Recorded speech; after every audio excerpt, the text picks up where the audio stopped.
Welcome to the summer of hate, because it's coming, and it will dwarf the riots in the streets of America back in 2020.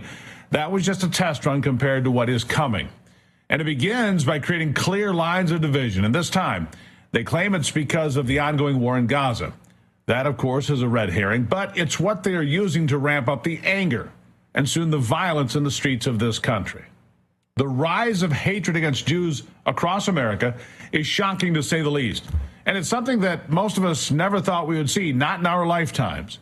It is a vein of racism that is so repugnant that many of its purveyors deny the German extermination of 6 million Jews, as we know, the Holocaust. They deny it ever took place. This despite the orders from then General Dwight David Eisenhower to document the horrors of Dachau, Birkenwald, Auschwitz, all of them.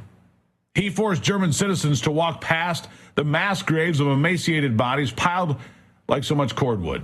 He made them look at the horror that had been inflicted upon the Jewish population by the German warlords and others like gypsies who were all killed in the name of ethnic purity.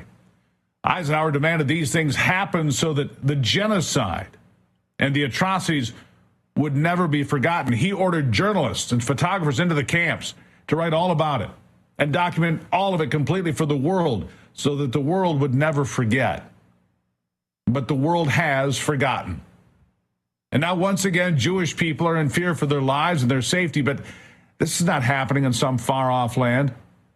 No, it's happening right here in Joe Biden's America.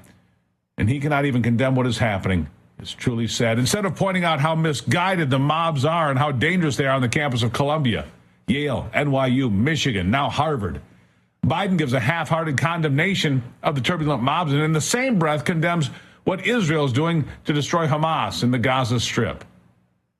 When Japan bombed Pearl Harbor, 2,200 Americans died. We retaliated by killing 3.5 million of them. 9/11 cost 2,997 people their lives here in the United States, and we killed 500,000 people in Iraq and Afghanistan. Funny how nobody seemed to care much about that, and why not? Well, when you run through the numbers like that, it seems there can only be one answer. The mainstream media seems to be waking up to the monster they have created on the left and how out of touch they really are. And one of those networks went over the same facts, the same figures, appearing confused about this ignorance that has permeated America's colleges and universities.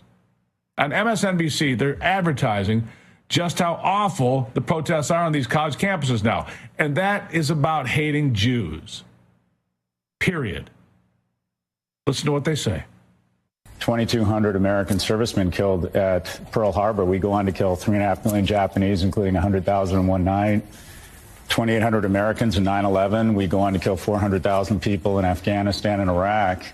We weren't accused of genocide.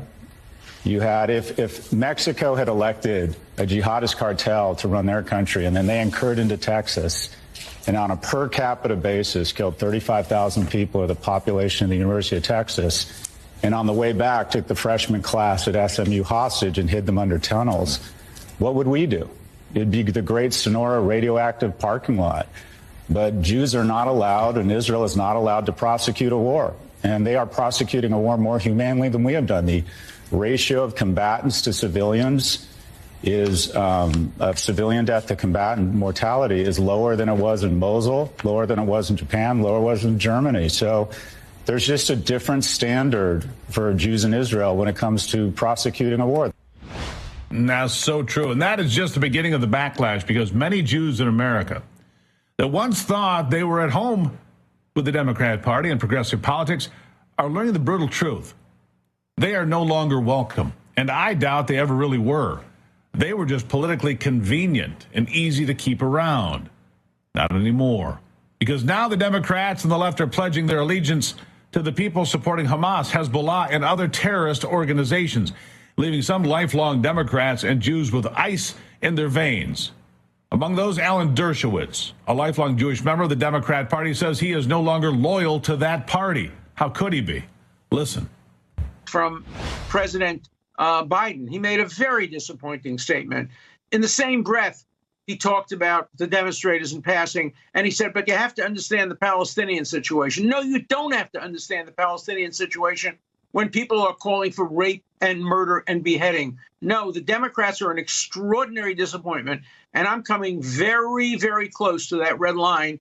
I am no longer presumptively voting for Democrats. I'm going to vote for whoever is the best candidate. That may include Democrats, but I have no loyalty anymore to the party that is the cause, a major cause of what's going on at Columbia today.